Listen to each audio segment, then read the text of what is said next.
Olá a todas e todos que estão com a gente aqui no Mãe Star. Eu sou a Aline Pedrazzi e trago para vocês a Kelly de Carvalho, que é consultora internacional de amamentação. Kelly, bem-vinda ao Mãe Star. E hoje nós vamos nas vias de fato. E agora, o bebê nasceu, o que a gente faz?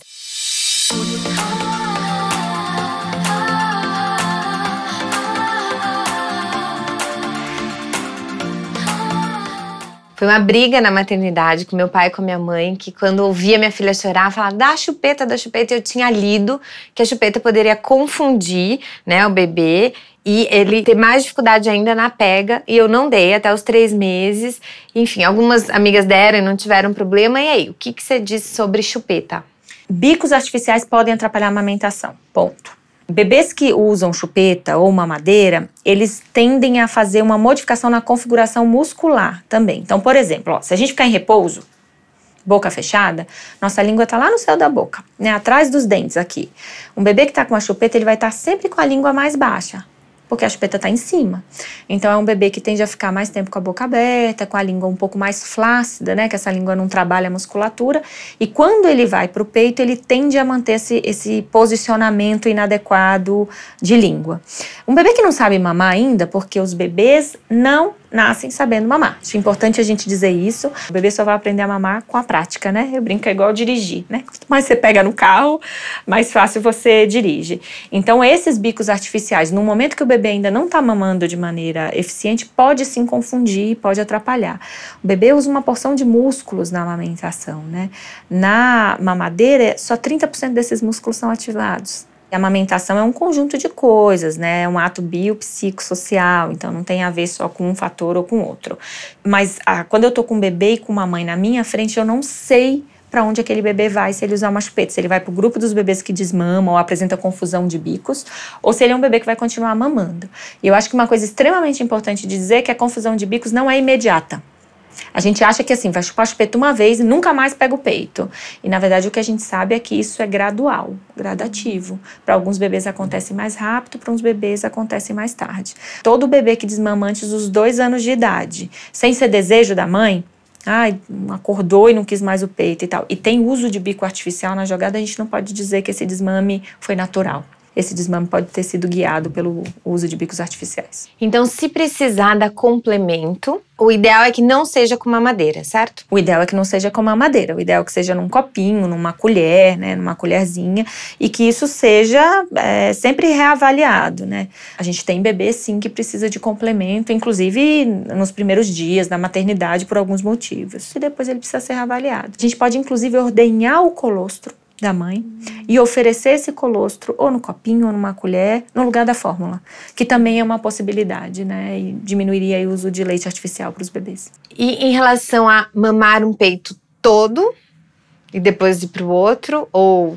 15 minutos aqui, 15 no outro, qual é a diretriz aí? Durante muito tempo falava-se muito do leite posterior, leite anterior, leite rico em gordura, leite rico em água. A gente sabe que isso acontece, a gente tem mesmo uma diferença na composição do leite, mas a olho nu eu não sei que horas que isso acontece. Então a sugestão da gente é sempre assim. O bebê acordou, vai mamar, você vai colocar no peito que tá mais cheio. Geralmente a gente sente mesmo, né? Você pega no peito, um peito tá mais pesado que o outro.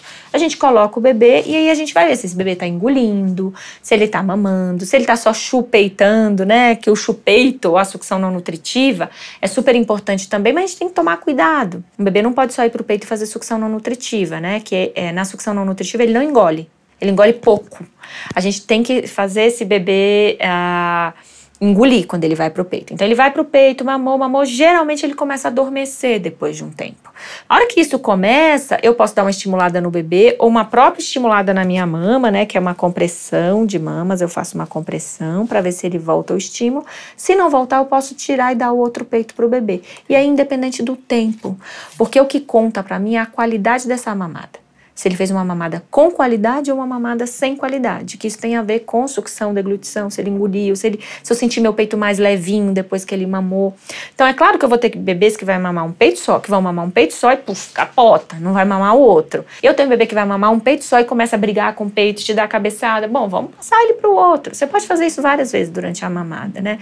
Desde que você garanta que ele consiga dar uma esvaziada no peito. Dá pra saber então que o bebê tá mamando porque dá pra perceber ele engolindo?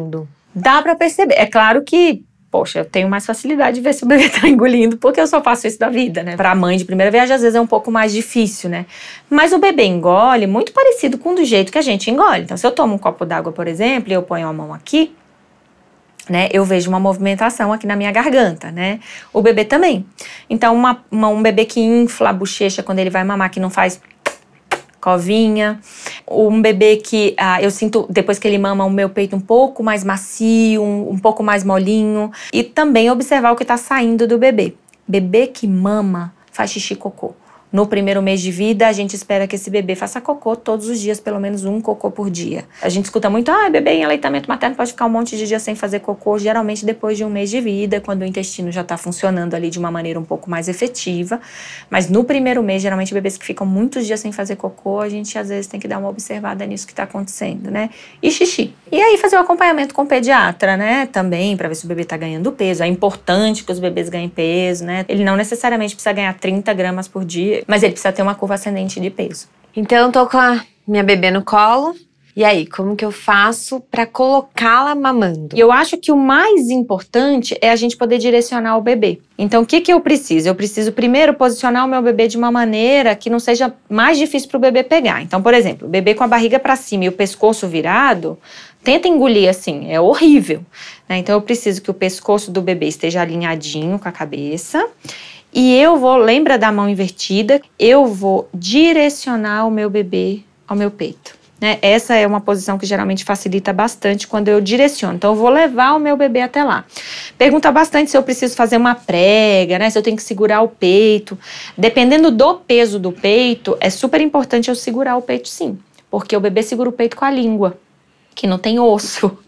Então, às vezes eu tenho uma mãe que está usando sutiã 60 com um bebê de 2 quilos, né? 2,5 kg.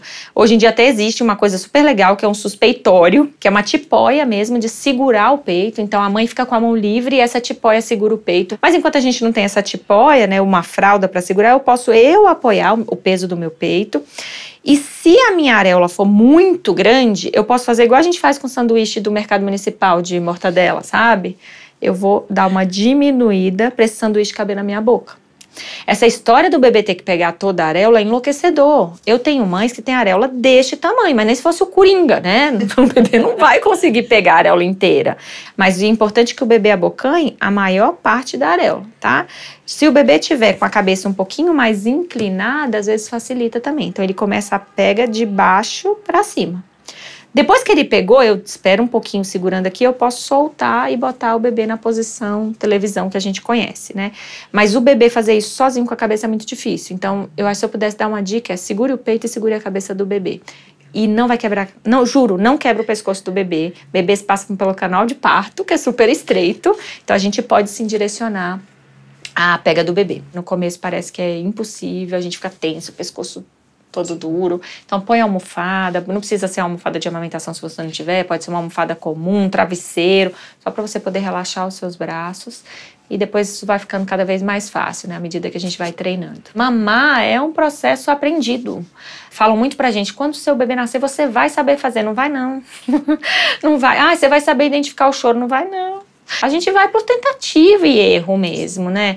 E aí eu acho que é importante falar da livre demanda, quando eu tô falando dessa tentativa e erro, né? Livre demanda é livre. Não existe livre demanda, mas mamou a meia hora. Não existe livre demanda, mas só tem 1 hora que mamou. Livre demanda, na verdade, é a gente oferecer o peito à medida que o bebê pede. Aí vocês vão me perguntar, Kelly, como é que eu sei que o bebê tá pedindo peito? A gente não sabe, a gente tenta pra ver se é o peito, né? O que eu sei é que 90%, 99% das vezes que o bebê chorar, se você colocar no peito, provavelmente ele vai se acalmar. Eu não sei se eu acertei, mas ele se acalmou. Uma frase que eu uso bastante no meu grupo de amamentação, que é: peito não é só comida, é diversão e arte, né? Então o bebê vai pro peito para ele se sentir aconchegado com a mãe. O peito é o cordão umbilical depois do nascimento, né? E além disso, a livre demanda garante que eu tô dando o peito na hora que o bebê tá com fome. É assim na minha vida. Tem dia que eu tô com fome a cada 3 horas, tem dia que dá 2h30, eu falo, nossa, que fome. Tem dia que eu ultrapasso um pouquinho, 4 horas, eu falo, nossa, tô ótima. E como o peito é o único alimento para o bebê, e se esse bebê tiver com sede? Eu vou negar água para ele, porque ele mamou tem 1 hora? Né? Então, acho que pensar nisso. Acho super importante dizer também que a livre demanda não é para sempre. Mas no momento que o bebê está se alimentando só de leite materno, tem que ser livre demanda sim. Então, Kelly, super obrigada. Esse é mais um programa daqueles que eu falo, eu deveria ter gravado antes de ter engravidado ou antes de ter parido nesse caso, né? Além de tudo isso, dessas dicas, a rede de apoio que a gente sempre fala, que é essencial. Assim, acho que é um dos primeiros pontos que vai nos ajudar em tudo, e na amamentação ela é primordial também. Então, aciona marido, amiga, avó, avô, vizinha, babá, todo mundo que puder para fazer tudo, o resto você focar na amamentação. Então, um grande beijo, a gente continua na semana que vem ainda com a Kelly de Carvalho falando sobre possíveis problemas biológicos, reais, enfim, que podem atrapalhar a amamentação. Até lá!